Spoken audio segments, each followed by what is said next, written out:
اللہ یہ میرے ساتھ کیوں ہو رہا ہے؟ اس دنیا میں سب سے بہترین شخص وہی ہے جس کو اس بات کی سمجھ آ جائے کہ میرا اللہ اس کائنات کی ہر چیز پر قادر ہے، میرا اللہ غفور الرحیم ہے۔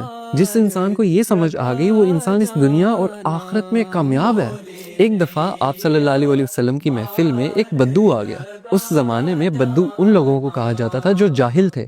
جب وہ شخص آپ صلی اللہ علیہ وسلم کی محفل میں آیا تو اس نے پوچھا کہ آپ صلی اللہ علیہ وسلم آخرت میں حساب کتاب کون کرے گا؟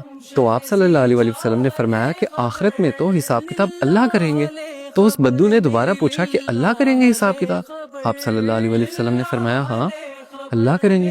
یہ بات سن کر وہ بدو مسکرایا اور کہنے لگا کہ آپ صلی اللہ علیہ وسلم مجھے اجازت دے، اور وہ وہاں سے اٹھ کے چلا گیا۔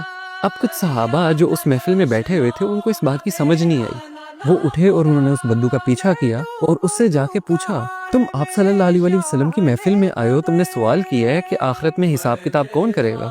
آپ صلی اللہ علیہ وسلم نے تمہیں جواب دیا کہ اللہ کریں گے، تم مسکرا کے اٹھ کے کیوں آ گئے ہو؟ تو اس بدو نے مسکراہٹ سے کہا کہ اگر اللہ تعالیٰ نے آخرت میں حساب کتاب کرنا ہے تو اللہ تعالیٰ تو بڑا غفور الرحیم ہے، وہ تو مجھ سے میری ماں سے زیادہ پیار کرتا ہے۔ کیا اب میری ماں مجھے جہنم کی آگ میں جلا سکتی ہے؟ جب میری ماں نہیں جلا سکتی تو وہ رحیم و کریم میرا مالک میرا اللہ مجھے کیسے جہنم کی آگ میں پھینک سکتا ہے؟ تو وہ صحابہ آئے آپ صلی اللہ علیہ وسلم کے پاس اور بولا کہ آپ صلی اللہ علیہ وسلم اس طرح ہم اس بدو کے پیچھے گئے تھے، اس نے یہ بات کی ہے کہ اللہ تو بڑا رحیم ہے۔